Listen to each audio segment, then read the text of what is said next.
ce qui concerne donc mon voisin, j'ai observé qu'il n'était point fertile d'examiner de son empire les faits, les états de choses, les institutions, les objets, mais exclusivement les pentes.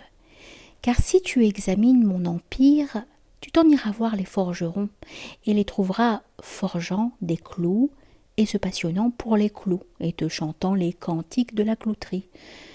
Puis tu t'en iras voir les bûcherons et tu les trouveras abattant des arbres et se passionnant pour l'abattage d'arbres et se remplissant d'une intense jubilation à l'heure de la fête du bûcheron, qui est du premier craquement, lorsque la majesté de l'arbre commence de se prosterner. Et si tu vas voir les astronomes, tu les verras se passionnant pour les étoiles et n'écoutant plus que leur silence. Et en effet, chacun s'imagine être tel. Maintenant, si je te demande, que se passe-t-il dans mon empire? Que naîtra-t-il demain chez moi? Tu me diras, on forgera des clous, on abattra des arbres, on observera les étoiles et il y aura donc des réserves de clous, des réserves de bois et des observations d'étoiles. Car myope et le nez contre, tu n'as point reconnu la construction d'un navire. Et certes, nul d'entre eux n'aurait su te dire « Demain, nous serons embarqués sur la mer ». Chacun croyait servir son Dieu et disposer d'un langage malhabile pour te chanter le Dieu des dieux qui est navire. Car la fertilité du navire est qu'il devienne amour des clous pour le cloutier. Et quant à la prévision de l'avenir, tu en aurais su bien plus long si tu avais dominé cet assemblage disparate et pris conscience de ce dont j'ai augmenté l'âme de mon peuple et qui est pente vers la mer.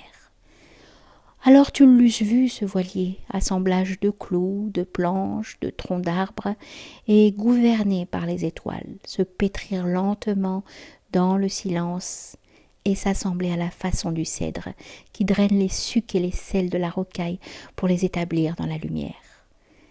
Et tu la reconnaîtras, cette pente qui va vers demain ses effets irrésistibles, car là il n'est point à t'y tromper.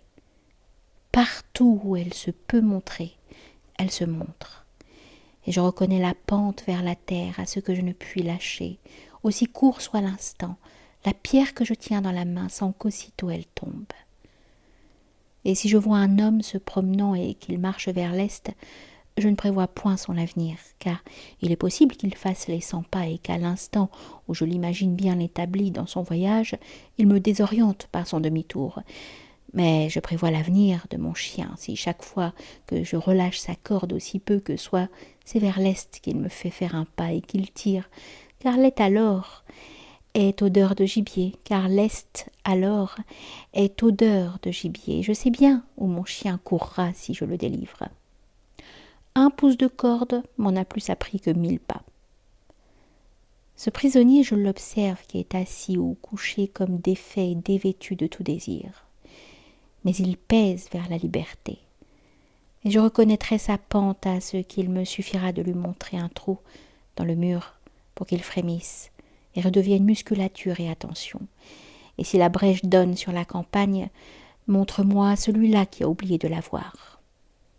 Si tu raisonnes dans ton intelligence, tu oublieras ce trou, ou l'autre, ou encore le regardant comme tu penses alors à autre chose, ne le verras point. Ou le voyant et enchaînant des syllogismes pour connaître s'il est habile d'en user, tu décideras trop tard, car les maçons te l'auront effacé du mur. Mais montre-moi de ce réservoir où l'eau pèse, quelle fissure elle peut oublier. C'est pourquoi je dis que la pente, même informulable faute de langage, est plus puissante que la raison et seule gouverne. Et c'est pourquoi je dis que la raison n'est que servante de l'esprit et d'abord transforme la pente et en fait des démonstrations et des maximes, ce qui te permet ensuite de croire que ton bazar d'idées t'a gouverné.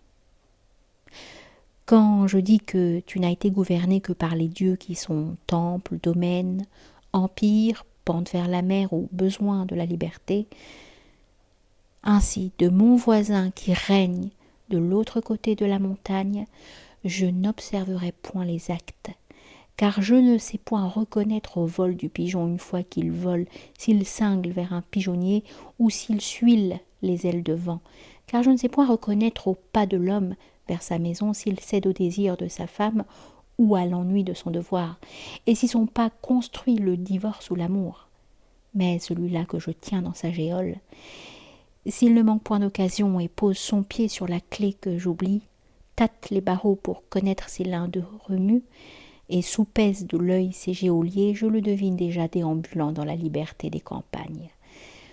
Je veux connaître ainsi de mon voisin non ce qu'il fait, mais ce qu'il n'oublie jamais de faire, car alors je connais quel Dieu le domine, même si lui-même l'ignore, et la direction de son avenir.